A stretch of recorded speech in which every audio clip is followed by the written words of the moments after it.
Are you able to tell the story you told me about what was underwater with your other buddy? Because is that okay? Yeah. So it's amazing. You know, people come out of the woodwork when they figure out you've had this, because now they don't feel alone.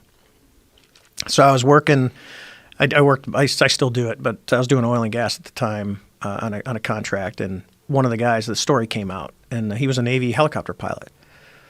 And he comes in, he goes, dude, hey, can I talk to you, man? I go, what about? He goes, dude, I got to talk to you. And I said, what do you want to talk to me about? He says, dude, you know your UFO? He said, yeah. He goes, I had a similar experience. I said, what's that? He said, he was flying CH-53s, which is a big lift, heavy lift that the Marine Corps uses, and the Navy uses it for certain things.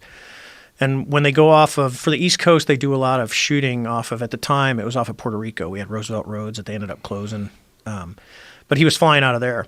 And, you know, you got super clear Caribbean water, and they have these things that are called BQMs. They fly around, and then when they're all done, because they'll fly towards the ships, and the ship can, they can track with the radar.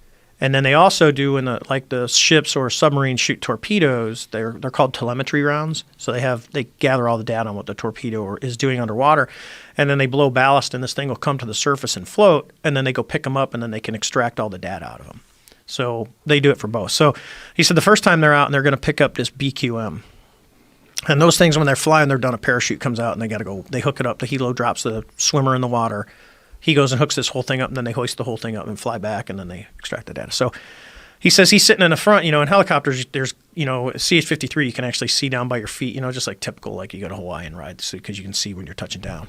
So you got really good visibility out of those things, and you can stick your head out the window too, because you're just kind of hanging out.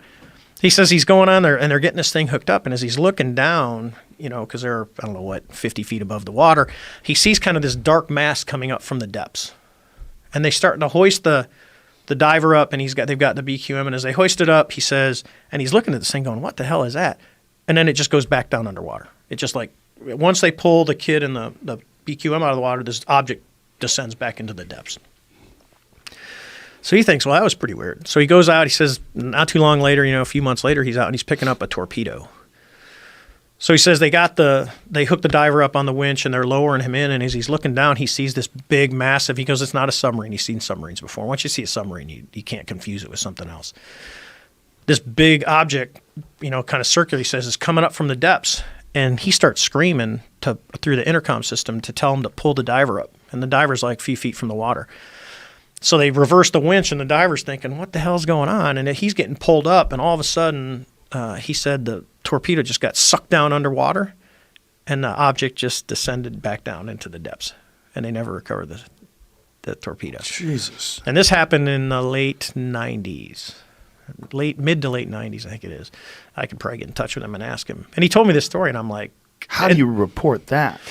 You come in and go, well, where'd the torpedo go? It just got sucked down. It just went down, you know, and then you get the people that attribute it as, something happened when it blew ballast and it just took on water and sank. And he's like, it didn't sink. He goes, it literally looked like it got sucked down. The only reason they talked to him when they did the New York Times stuff, they talked to him, but because the incident was from the 90s, they wanted something, you know, newer. So they did not include it, but I know they talked to him.